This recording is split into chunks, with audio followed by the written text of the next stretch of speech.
Star Rail 3.2, the second anniversary patch, just recently presented, and a lot of cool things were shown, which makes it hurt even more that there's one painstaking thing killing the good vibes. Castorice has a revive passive for dead allies, which isn't something new to the game, but what is new is that it works even if she's not on your active team. You'd only need to pull her for your account. If you are actually using Castorice, then the revive feels totally justified, because her kit benefits from teammates losing health, putting them at much greater risk of dying than previous HP consumption mechanics, even if it is potentially a bit overkill considering her dragon can block a certain amount of attacks. But that obviously doesn't apply when she's not on your active team. So let me get this perfectly clear to start. I don't think this passive should have been global in the first place, because she would have been completely fine without it. That said, I also think the way people are treating this is being blown out of proportion. I already know someone will call me a Hoyo shill for this, even though I have shown myself to be very disappointed with the designs of Amphoris's characters in general, besides Tribi, but somehow this design choice bothers me way less than Mighty's auto-targeting and Iglai's energy demands, so let's have a civil discussion about why that is. The reason people are so worried about this isn't because the revive is that overpowered. It's really nothing special, honestly. Chances are that if you had a character die, it was either because your team doesn't have a defensive character, they're underleveled / under-equipped,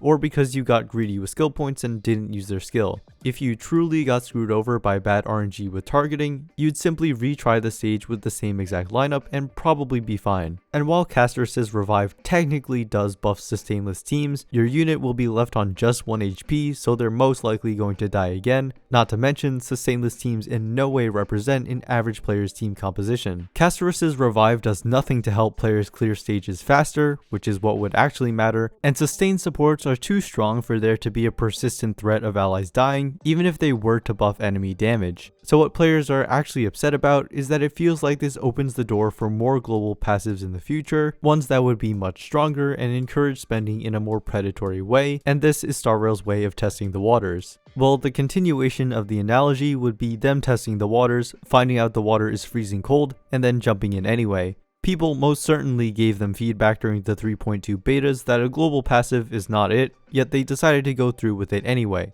Let's play devil's advocate for a second and ask ourselves why they would do that. Well, they've shown many times that they are willing to do things that don't necessarily make the most gameplay sense for the sake of aligning with a character's thematics or because it's really cool, and I can see how this mechanic checks off both of those boxes. The devs clearly thought something along the lines of this character's writing gives them a unique relationship with death, so it would be really cool to give them a unique and memorable interaction with death in the game, which this does admittedly achieve, and without warping gameplay in a negative way, at least in a vacuum. You could make the argument that if Castorice's banner flops, it would be a sign that players are against global passives and they never do it again. But let's be honest, people will pull for her, not because she can revive, but because she has a domain expansion and a giant freaking dragon. Since there'd be no direct correlation between the money that Castorice earns and the number of people who think the game would be fine with more global passives, can her banner really be considered a test? Because I'll pull for her, but if a new character comes out with a damage buff global passive, I draw the line there because that's a completely different scenario. Like when I imagine what testing the waters is actually like, I remember the change in League of Legends' business model in the last few years. In late 2023, they introduced a gacha skin with a hard pity at $200, which was nothing but a recolor of an existing $20 skin. They then said if it doesn't work, they'll reevaluate and try something else out,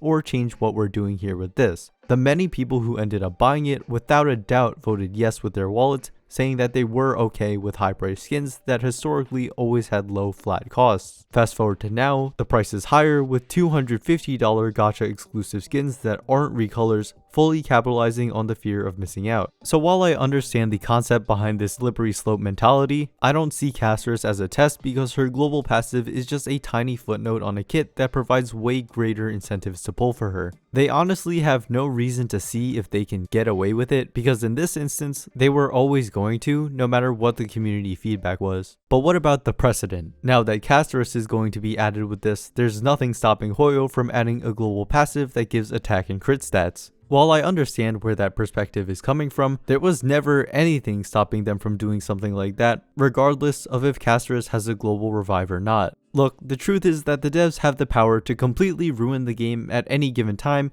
which is why I don't feel like it's worth stressing over. If this was the last straw for you and you're quitting the game, genuinely I'll probably be joining you if they do add an overpowered global passive that makes a character truly must pull. If you personally feel like a game no longer respects you as a player, or you simply just don't find the game fun to play anymore, you should quit. That feeling just isn't worth it no matter how much sunk cost you have, which is why I've taken long breaks before from other gacha games I've played. But being worried about something bad that could potentially happen that hasn't actually happened yet is exhausting, which is why I'd much rather look forward to the good things that are coming, such as buffs for Silverwolf, Blade, Kafka, and Jingliu, who all deserve it. I also think it's great that they're planning on incorporating animations into the game's story, seemingly acknowledging the complaint that people had with the lackluster presentation. So yeah, that's my 2 cents. I suppose this was one of my hotter takes on the game, and who knows, I could be completely wrong and we're getting a damage buff global passive in a couple months. Whatever happens, it's honestly out of our hands at this point. I hope you found this video to be interesting or insightful. Subscribe for more Honkai Star Rail discussion videos, and as always, thanks for watching.